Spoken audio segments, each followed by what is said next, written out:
ხართ, რომ პირდაპირ შესაშურად ავალ. ეს ერთი, მეორე.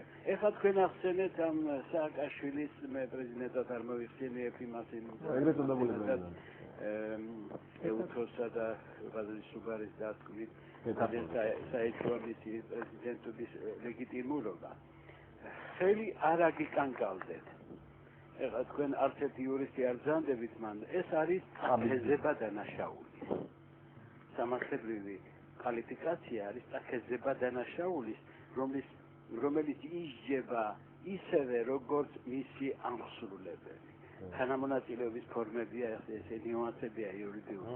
ასე რომ აქ გვაქვს ჩვენ ჩამოყალიბებული სისხლის სამართლის დანაშაული წაქეზებას კვლელობის დანაშაულთან დაკავშირებით.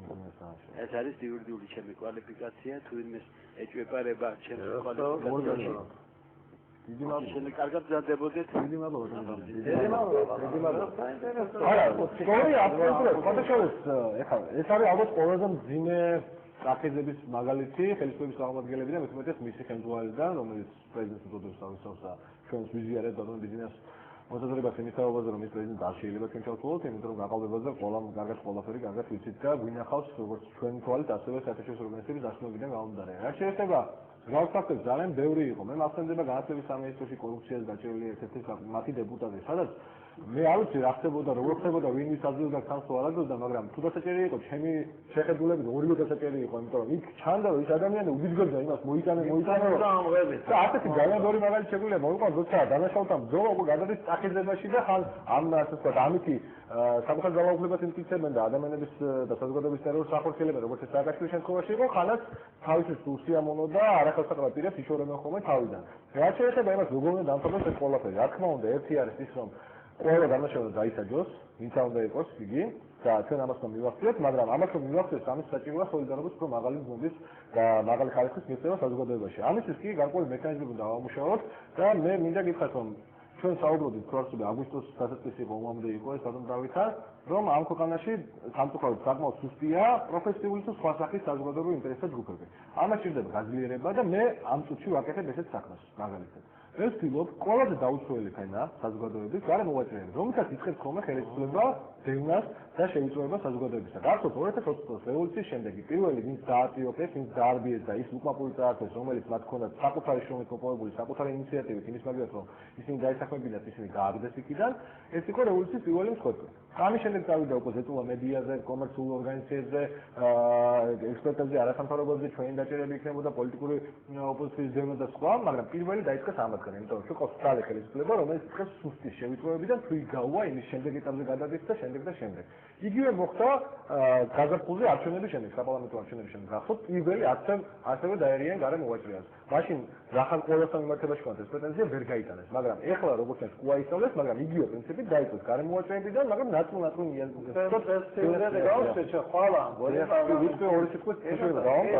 ასე თქოში იგივე საკითხები, რომ შეიძლება ასე ითქვას, უფრო მეტი გუნიერებით მიუძგენ, მაგრამ არა მორალით, ამ საკითხს და ნაწილ დაიწყეს მათი აყრა. შენ აყარეს ასეთ მოუჭრეები, ისინი ყველაზე ნაკლები არიან, თუ მათთან გაუვართ და მე მოვუწოდებ ყველა სხვა მოუჭრეს, მათ გვერდზე დავუწევთ, იმიტომ რომ ისინი თუ არ დადგებიან ერთად, აბსოლუტურად ყველა მოუჭრეს იგივე ბედიელის და ამაზე მეტყოლეს კანონი.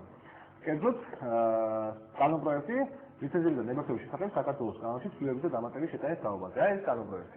ამ კანონპროექტში შავი ცეცხლით წერია შემდეგი რამ, რომ თურმე უნდა მოეწყოს ამ კანონის ამოქმედების შემდეგ გამგებლობაში აუქციონები და ამ აუქციონზე უნდა გაიყიდოს გარე ვაჭრობის და ასევე გარე რეკლამის საფრთხეში აქტუალური არ არის ნებართვა. ეს რაც ნიშნავს? და ამაში მთავარი კრიტერიუმი უნდა იყოს პირველებთან ერთად მაღალი ფასი. როცა მაღალ ფასს აწესებს შენ და განსაზღვრებ როგორც თავად კრიტერიუმს, ნიშნავს რომ გასაგებია მის მეტ გადაეცეს ის აიღებს ასე ვთქვათ ამ უფლებას და ამ შემთხვევაში გასაგებია რომ ამ პირს უკვე იძულებული იქნება გარემოვაჭრეებსაც მეტი გადაახდენოს. სხვა ყველაფერი იმიტომ რომ ამოიღოს ეს დანახარჯი. რეალურად საქმე გვაქვს მონოპოლიზაციის ცდელობასთან ამ შემთხვევაში გარე ვაჭრობისა და ისეთი ტიპის გადასახადები დაწესდება ამ კანონის ამოქმედების შემდეგ, იმიტომ რომ აუქციონისტების დამეზაშობა არის მიუღებელი, რომ გარემოვაჭრეთა აბსოლუტური უმრავლესობა ვერ მიიღებს ამ ასე ვთქვათ ნებართვას ვერ გასწრება ამ გადასახადს და მე მინდა უთხრა მათ რომ ხო იანვრამდე და არ კანონის ამოქმედება თუ გადაძებს ჯობს წინას ამოქმედება ჯობს ერთმანეთის ხარდაჭერა ეხლა და ვიდრე შემდეგ თავში ხელების ყმა და როცა ნაკლები იქნება თავისთავად ჩანსი იმისა რომ ჩვენ გავიმარჯვოთ ხვალ იხილება ორში, ანუ ხვალ იხილება ამ კანონპროექტის ეს კანონპროექტი და 11 საათზე იქნება პლენარული სხდომა. ყველა გარემოაჩენს, ვისაც სხვა თვალსაჩინო საკუთარი ბედი ანაღლებს. გამასწავლებელი თანამოძღვრების. ხოვდი რომ მოვიდნენ პარლამენტთან და ჩვენ მოუწოდოთ დეპუტატებს არის ეს გაშლის და ყოველთვის გამოფიტოს და საზოგადოებრივი აზრი გამოხატოთ იმასთან დაკავშირებით, რომ არ შეიძლება ადამიანებს დაართვას საერთო საბადებელი ის საბადებელი, რომელიც მას არ მისცა ხელისუფლება, ის თვითონ მოიპოვა. ამასთანავე უნდა დავამატოთ ერთი რამ. ის რომ დღემდე გარემოაჩენო მოტივირებული არ არის და ამის ყველა მოხალხე შეტყობილი ვარ, ესეც არის ხელისუფლების პასუხისმგებლობა თავისთავად. როგორც წინამორბედის შევარდნის რეჟიმისა, ასევე სააკაშვილისა. ესეთი საკითხები უნდა წყდებოდეს კონსტიტუციის მიღწევის გზით, ან უნდა იყოს საზოგადოების განხილვები, რომელიც მონაწილეობას მიიღებენ გარემოვაჭრებით, შიდა მოვაჭრებით, მეზობლებით, ექსპერტებით.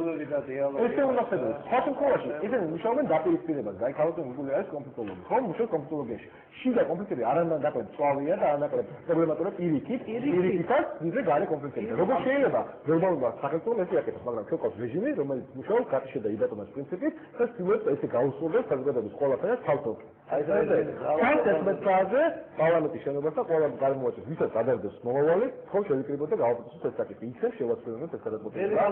დედმალმა მაყურებელი ყავს, ხალხოგული და დიახ ერთ-ერთი ხარ. დიახ. გამარჯობა ბატონო დავით. მიესალმები ჩვენს უმრებს ქალბატონ გუგულის და ბატონ ლაცას. სანამ შემოსაზრებას მოგახსენებდეთ, მინდა ასეთი შეკითხვა დაგისვათ.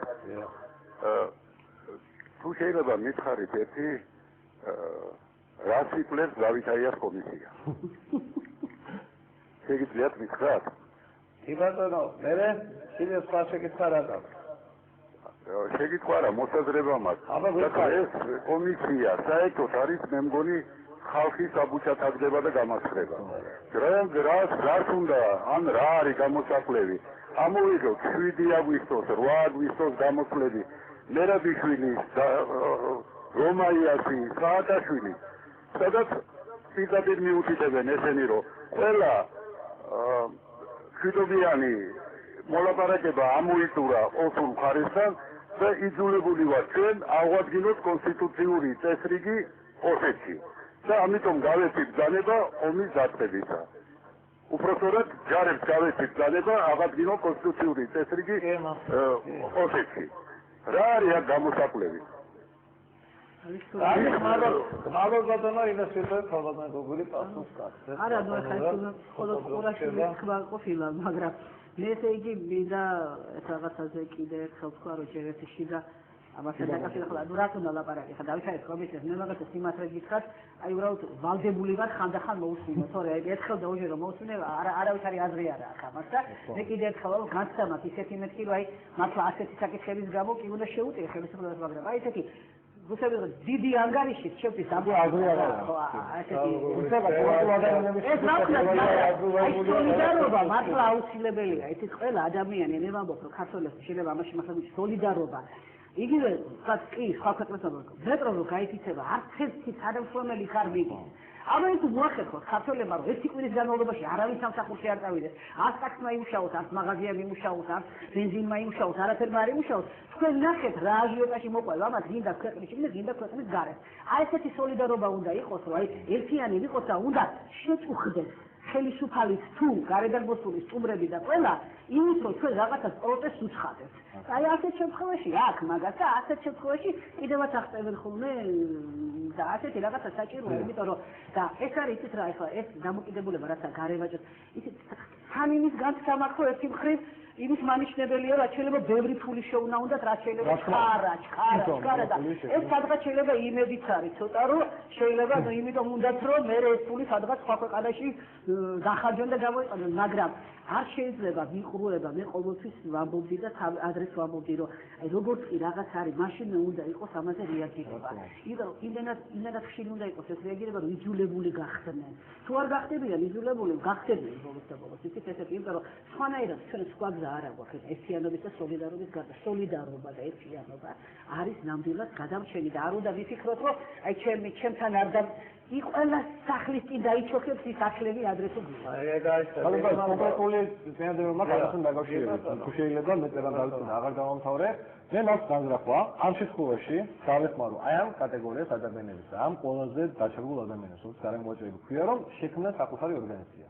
პროფესიული ორგანიზაცია შეიძლება ამას დავარქვათ, ცნება პროფკავშირი და უნდა იყოს ოღონდ ეს ნამდვილად პროფკავშირი და არა ისეთი როგორც თქვენ ვიცით ხოლმე ხანდახან და გვინახავს და ხედავთ დღესაც გამწუხაროდ. ანუ რეალურად მოქმედი და